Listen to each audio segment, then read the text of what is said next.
Mark 1. Conversations at the speed of sound.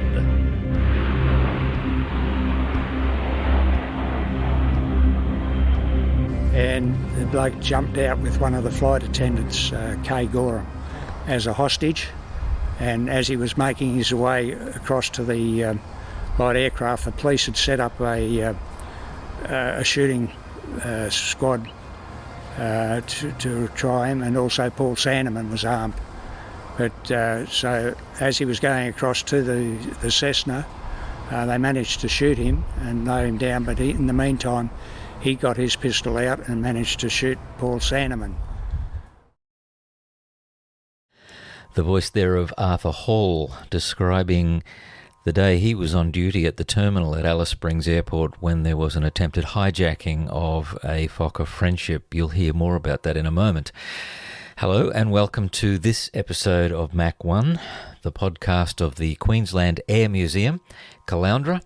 My name is Garry Hills. I will be your host for this episode, where I talk with one of the customer service volunteers at the Air Museum about his almost 40 years of service in civil aviation, commercial aviation in Australia, in customer service with Ansett ANA and others. Before we get to that, let me just remind you that if you're listening to this on the day that it's published, on the 1st of April 2023, we have our open day coming up in 2 weeks' time, April the 15th. We have at this stage 4 open days scheduled throughout the year. This is our autumn open day, focusing in on women in aviation, and what a day it is going to be. I have to tell you, I'm so excited about this one. I can't wait to get together with everyone who'll be with us between 10 and 4 on the 15th of April. Go to our website to get the latest details. I will tell you we have a panel of speakers as the centrepiece of the day. 5 women who have extraordinary aviation stories to tell from a wide range of different careers, and they will be there to meet and talk with. We have organisations, we have individuals who work in aviation in various areas. We'll have ADF recruiting. We'll even have the RFDS, the Royal Flying Doctor Service simulator. Their Super King Air simulator will be on site, and you'll be able to get inside one of those and have a look at the setup of the King Air inside, with the stretchers in the rear and the cockpit, which is all set up. And, you know, careers in aviation these days are so varied, and there are, we would only hope, more and more opportunities for girls and women to consider themselves to have a role in aviation, either on the ground or in the air, in the Defence Force or in civil and commercial aviation. Come on down that day and join us. You'll find there'll be lots to see and do. Aircraft cockpits will be open. You'll hear the roar of some of our aero engines, and you will get to meet the most amazing people. So that's April the 15th, 2023. But for now, I met up with Arthur Hall recently in Hangar 2 at the Queensland Air Museum, and I started out by asking him to describe where he's from and to describe his background in aviation. Okay, well, at the moment I'm residing up at Bly. Been there for about 10 years. Before that we were at Wamuran. Prior to that, Alice Springs, New Guinea, and originally started off in the Blue Mountains of New South Wales. With the Airlines, I was commuting down to high school from New Guinea, and managed to pick up a bit of a holiday job with an airline called Pat Air in Port Moresby. We had 2 DC-3s and 2 Piaggios and a Cessna. What does Pat mean? Pat Air was actually Papuan Air Transport, so they sort of abbreviated that. First day, we were cadet traffic officers. There was myself and another couple of friends. The first day I arrived, the boss took me out to the airport from their town office, and we just trained 2 flight attendants, or hostesses they used to call them in those days. So this was Vivian's first day on the job, my first day on the job. The boss said, "There's a DC-3, it's going to Daru, you go on there and help Vivian." So away we went, had a wonderful time. We had about 26 passengers to look after, with cups of tea and orange juice and so on. We got to got to Daru. Vivian had a bit of a rest while myself and the flight crew took out the seats, loaded galvanised iron, and we did 3 half-an-hour trips across to Ballamo.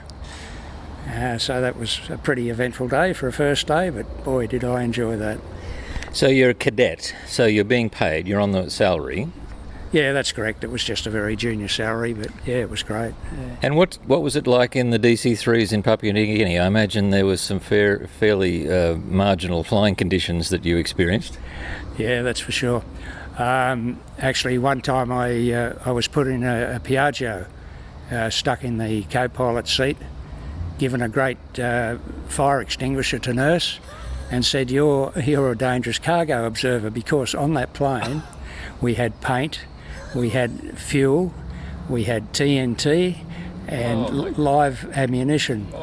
Now the drums of fuel were the old 44-gallon drums, and after we took off, when we got up to about 1,500, 1,600 feet, they started to pressurise and made a great noise. And I'm just about to pull the button and push the trigger, and the pilot says, now settle down, settle down. I can't get over the fact you've got a fire extinguisher in your lap. And there's ammunition and TNT in the back. What are you supposed to do if there's a fire? Goodness me. And so you obviously had an interest in aviation. What was your career aspiration at that time? Well, yeah, I was a bit mixed up teenage kid, and the old man had been through the law system, so thinking to please him, I thought I'd go head that way. But as a student, that wasn't me. But I fell in love with aviation, and so that's been great. Well, it's a great introduction to what you, I guess, would call flying by the seat of your pants. So what years were you doing that in Papua New Guinea? Yeah, 61, 62, Gary. Yeah. And you had then almost 40 years of experience with airlines, didn't you? Yeah, that's right, mate. After New Guinea, I transferred with the folks out to Alice Springs, and I joined Pioneer Chewett Tours, which was the agent for Ansett ANA in those days. Of course, at that stage we only had a Viscount 700 service, Darwin, Alice Springs, Tennant Creek, Adelaide, Alice Springs, Darwin, on a Thursday, overnighted, and then came back on a Friday. And so that was fairly just few and far between those runs, unfortunately. So your role is in customer service, is that right? So you're at the terminal, you're doing bookings, you're doing what sort of things were you doing? Yeah, okay. Alice Springs, we were in the town office, and we'd just go out to the airport when the aircraft were coming. So we virtually did everything. We'd take your booking over the phone or off the counter, write out your ticket, check your bag in, and when you're ready to go to the airport, we'd put you in the bus and drive you out to the airport. When the aircraft arrived, we'd marshal that to its parking spot, and then supervise the loading and unloading, and sometimes having to do that as well.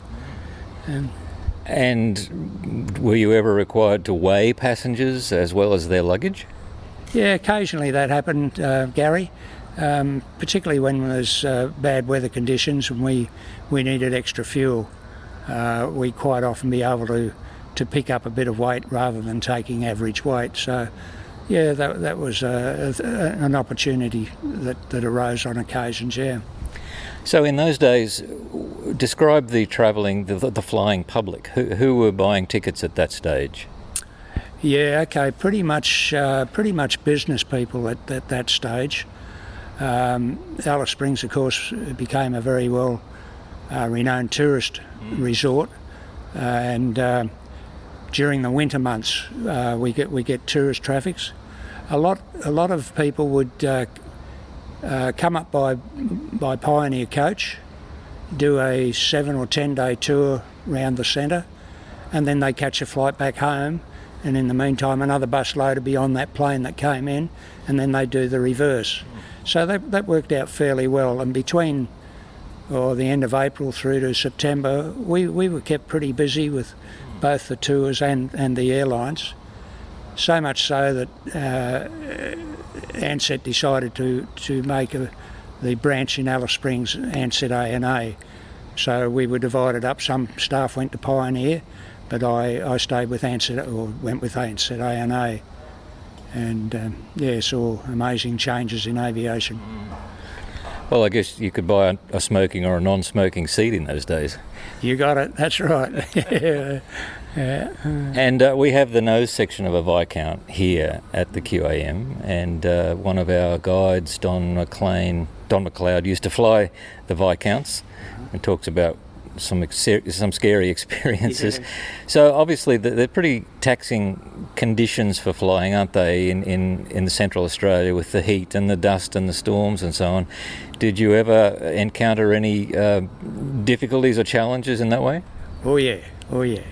Particularly dust storms.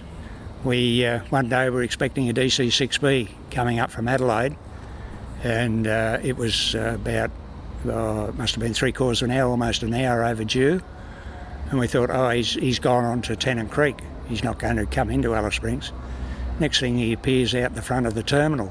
We couldn't see the runway, but he obviously was able to come in onto it, and that really amazed us. But yeah, in the heat, we bogged a 727 there one day.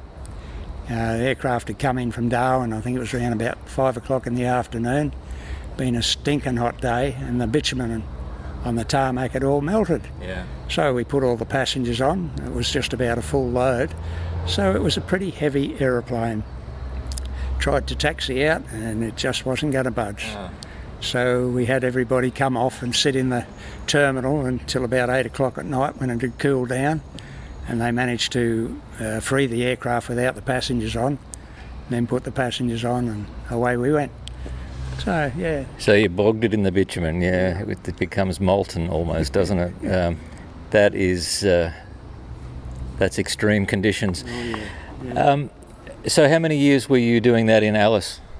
I was out in Alice for 20 odd years, Garry, yeah. And how did the role change in those 20 years? Well, pretty much for us, it didn't really. We were still based in town, and go out to meet aircraft as they were coming in. We went from DC-3s that had come through on occasional tours, Friendships. The Friendship was a very stable aeroplane out in those areas. DC-6Bs, and then of course the DC-9s and the 727s, which really set. And by that time we were having flights from Adelaide, Melbourne, Sydney, Brisbane, and even Darwin, of course, and from Perth occasionally during tourist season. So, yeah. So would you describe that period of time, like you could say Australia had a golden era of commercial aviation, couldn't you? And, TAA, Ansett, you had a lot of energy and a lot of money being put into it. Would you describe that as that period? Yeah, I think so, Garry. I guess the two airline policy as it was in those days sort of protected both airlines. But I guess with the population that Australia had, we really needed that at that time. Probably towards the 90s when deregulation started coming in. It saw a few holes because TAA eventually became absorbed by Qantas. Yep. If it had been on its own, it might have been a different story altogether again. And of course, we know the sad end to Ansett. Now, you were still with Ansett at the time of its demise, but let's not get there just yet. So you've done the 20 years, you've seen a lot of changes. By the way, we have an F-27 Fokker Friendship here as well for visitors to have a look at. Talking about the Friendship, we had a very popular Friendship that used to be on the Alice Springs run fairly well. Used to do a milk run on a Sunday. It'd start off in Adelaide, come up to Oodnadatta, Alice Springs, Tennant Creek, Daly Waters, Katherine and Darwin. So by the time they got to Darwin, they were pretty well worn out. However, FNI was the registration of the aircraft. It kept coming up and down that track for many, many years, and it was involved in Australia's first hijack in 1972 on the 15th of November. Well, tell us about that. Okay, it was coming up on flight 232. It was coming direct from Adelaide that day. I think there was about 24 passengers on that aircraft at the day. And coming into Alice Springs, this gentleman that had got on in Adelaide came out of the toilet, rushed his way into the cockpit and said, "I want you to take me out bush. I need to jump." And the pilot at that stage said, Rolf Young, he said, "I am committed to landing. I must put this aircraft on the ground before I can do anything. So stay there and just keep your calm." So it eventually landed on the Alice Springs airport, taxied around for about 2.5 hours, various places, and they managed to convince him that the Aero Club instructor, Ozzy Watts, would come out in a light aircraft and take him out to the desert where he wanted to go. In the meantime, a policeman, Paul Sandeman, made out that he was going to be the navigator. So they taxied out in the Cessna 182, I think it was, and approached the Fokker, the Friendship, and the bloke jumped out with one of the flight attendants, Kay Gorham, as a hostage. And as he was making his way across to the light aircraft, the police had set up a shooting squad to try him, and also Paul Sandeman was armed. But so as he was going across to the Cessna, they managed to shoot him and mow him down, but in the meantime he got his pistol out and managed to shoot Paul Sandeman. Paul Sandeman lived, although he had a fairly serious scar and injury that he carried for quite some time. The hijacker was alive at that stage, but they took him into the Alice Springs Hospital and he died in there. But yeah, it was quite an occasion. And were you on duty at the time? Yep, I was on duty in the terminal. I had to relay what was happening back to our operations back in Melbourne to let them know what was happening and what was doing. Of course, we also had another Friendship circling overhead coming in from Cairns, and they didn't want that to land while that was going on. Of course, he probably would have not wanted to jump that one as well. Yeah. And the hostess, was she okay? Yeah. There were two hostesses on the flight, Kay and Gay Rennie. They were certainly shocked and shattered, but yeah, they've recovered well. And I've recently had a little bit of contact with Kay, and it was great. Yeah. Now, it might surprise some of our younger listeners, or maybe not, but this guy was on the aircraft with a firearm. Yep, that's correct. Yeah, smuggled in from Adelaide. It just wouldn't be able to happen these days, but I mean, who likes airport security? Nobody. But I guess when you think about that alternative, that's amazing. Yeah, one more time with FNI as the star, there was a fuel strike on, I think it was towards the end of the 70s, I'm not real sure, but anyway, it went for about a week, and FNI at that stage was probably the only commercial aircraft of any note still flying. All the jets and everything we couldn't get any fuel, but because we had fueling agents at Lee Creek and also at Katherine, the aircraft could go Adelaide, Lee Creek and refuel, up to Alice Springs, onto Tennant Creek, onto Katherine, refuel at Katherine, and then do Darwin, Katherine, return, and vice versa. It kept going for about a week. We didn't worry about a schedule, we just kept it flying all we could. And it, as I say, all the other aircraft around the country, as far as I'm aware, came to a standstill before that was there. Whatever became of FNI, do you know? Yeah, FNI was eventually sold off to America back in 1981, which was just before I left Alice Springs, so I saw it head off, which was a bit sad. And as far as I know, it's now over in South America somewhere. Still operating? That I'm not sure, Gary. Yeah, probably not. It's be pretty old by now. Yeah.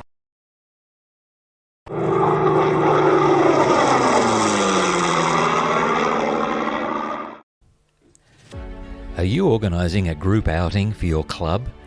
Maybe a reunion or even a birthday party? Perhaps you're planning an evening event and you're looking for a unique venue. At the Queensland Air Museum, we welcome inquiries from groups to visit the museum between 10 a.m. and 4 p.m.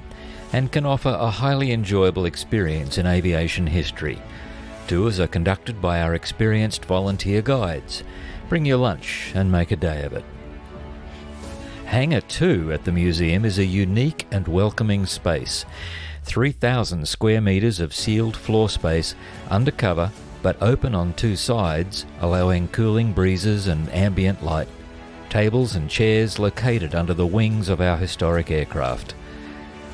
After hours, the venue can accommodate up to 200 people with chairs only, or up to 120 people seated at tables. And we have played host to hangar dances, birthday parties and even opera nights in the hangar. Imagine performing on stage with the oldest DC-3 in Australia as your backdrop. Contact us under bookings on the Queensland Air Museum website or email our Tours and Events Manager at tours@qldair.museum or phone us with your inquiry. The Queensland Air Museum Caloundra, an amazing, welcoming and unique venue for your tour or event.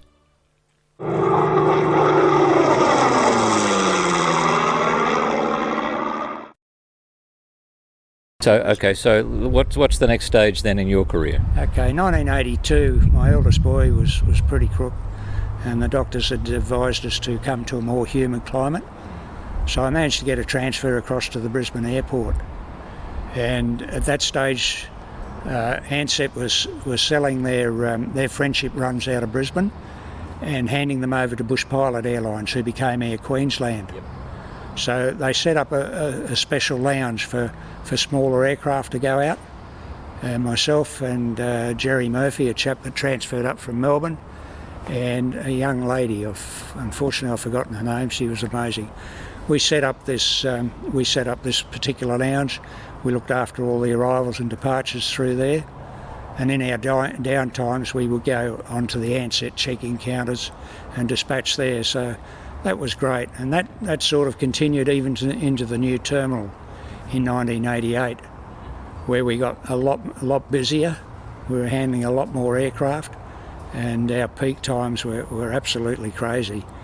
We'd be handling up to 8 or 10 aircraft in one time, while the blokes upstairs would only be looking after one. Admittedly, it was a jet, but it was very interesting. Really enjoyed it, Gary.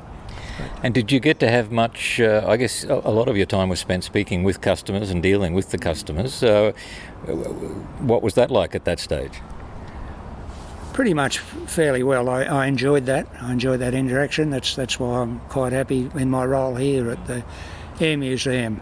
Most of the time, you could talk them around sometimes, although when we were supposed to have control of the fog that closed flights down for hours and so on, it got a little bit frustrating, but on the whole, and particularly down in they ended up calling it the Regional Airline Lounge, we were very busy, so we didn't really have much time to try and explain things, but we were polite to the customers. We'd try and give them the situation as it was, and I believe we provided a courteous and respectful service to all those people that came in touch.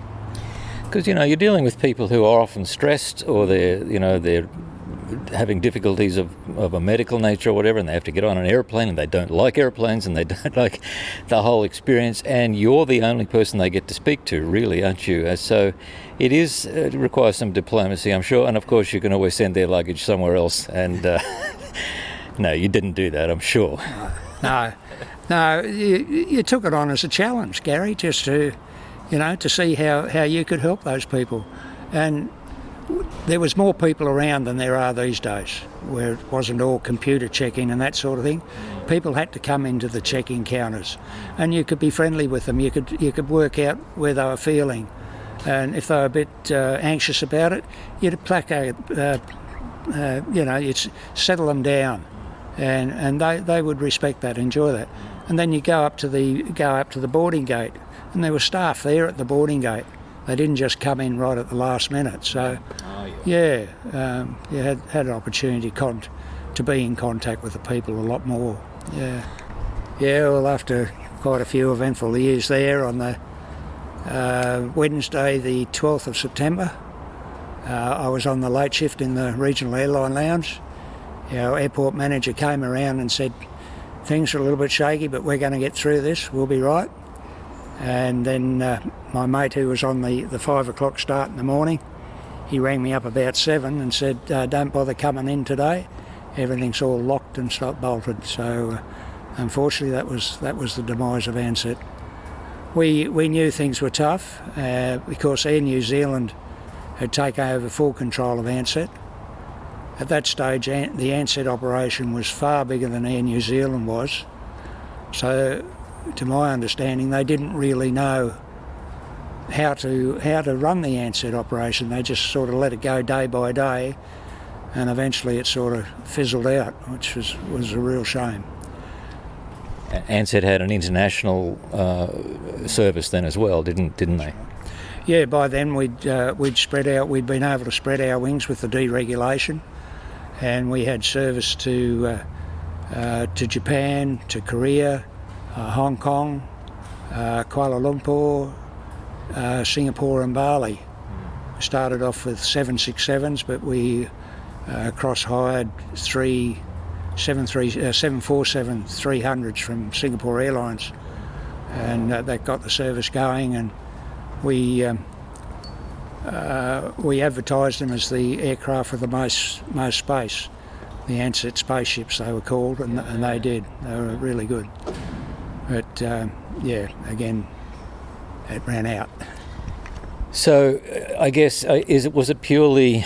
I mean, nothing's ever purely economics. It's, as you say, the management of the airline and so on. It's such a tragedy for such an iconic and long-lived organisation to collapse like that. Exactly. And many didn't see it coming, and some did. We have a volunteer here who managed to get out a few weeks before the collapse with all of his entitlements, but many were left with practically nothing. Is that right? Yeah, that's right, Gary. And unfortunately, a lot. There were quite a few. The husband would be a pilot, and the wife would be a flight attendant, and they were getting fairly well paid, so they were living pretty high on the hog. And when it all fell apart, I know there was quite a number of suicides through that, unfortunately. Yeah.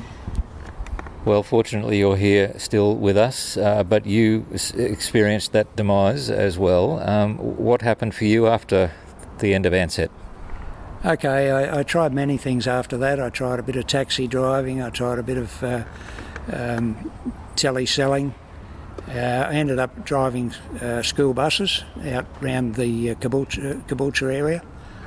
But in late, about August 2002, I got a call from Airlines, asked me if I'd like to come and work with them. And at that stage they were just emerging from the collapse of Flight West Airlines. So they had Fokker 100s and a couple of Brasilias at their service. And I had a very happy 6 months with them, doing flights up to Bundaberg, Gladstone and Rocky and Townsville. But unfortunately Virgin were also expanding at that time, and they eventually shut us out.